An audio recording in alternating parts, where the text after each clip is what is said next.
السلام عليكم ورحمة الله.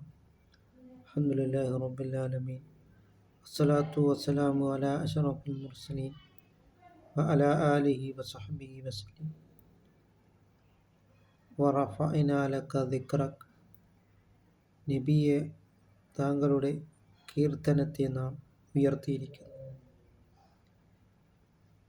ലോകത്തിൽ ഏറ്റവും അധികം സ്മരിക്കപ്പെടുന്ന നേതാവ് സയ്യിദുനാ മുഹമ്മദ് റസൂലുള്ളാഹി സ്വല്ലല്ലാഹു അലൈഹി വസല്ലമ തങ്ങൾ മാത്രമാണ്.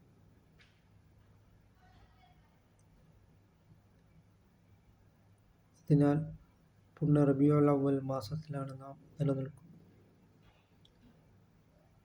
ഒരു പ്രതിമയില്ലാതെ, ഒരു പ്രതിഷ്ഠയില്ലാതെ ഇന്നും അനേകം ആൾക്കാരുടെ ഇടയിൽ വളരെയധികം സ്ഥാനമുള്ള ഒരു നേതാവ് സയ്യിദുനാ മുഹമ്മദ് റസൂലുള്ളാഹി സ്വല്ലല്ലാഹു അലൈഹി വസല്ലമ തങ്ങൾ മാത്രമാണ്.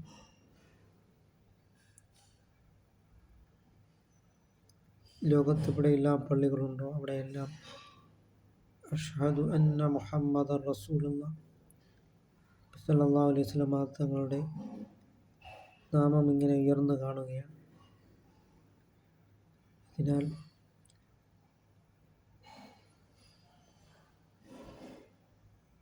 ഫഇന്നക ലഅലാ ഖുൽഖിൻ അദീം, നബിയെ, അങ്ങ് മഹത്തായ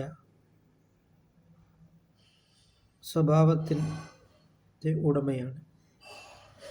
അങ്ങനെ നബി സല്ലല്ലാഹു അലൈഹി വസല്ലമ തങ്ങളുടെ ജീവിതം ഒരിക്കൽ ആയിഷ റളിയല്ലാഹു തആല അൻഹയോട് ചോദിച്ചപ്പോൾ ആയിഷ റളിയല്ലാഹു തആല അൻഹ പറഞ്ഞത് ഖുർആനായിരുന്നു നബി സല്ലല്ലാഹു അലൈഹി വസല്ലമ തങ്ങളുടെ ജീവിതമെന്നാണ്. അതുകൊണ്ട് നാം നബി തങ്ങളുടെ ജീവിതത്തെ നാം പിൻപറ്റുക. നബി സല്ലല്ലാഹു അലൈഹി വസല്ലമ തങ്ങളോടൊപ്പം നാളെ ജന്നാത്തുൽ ഫിർദൗസിൽ അല്ലാഹു തആല നമ്മളെ ഉൾപ്പെടുത്തുകയും ചെയ്യുമാറാകട്ടെ.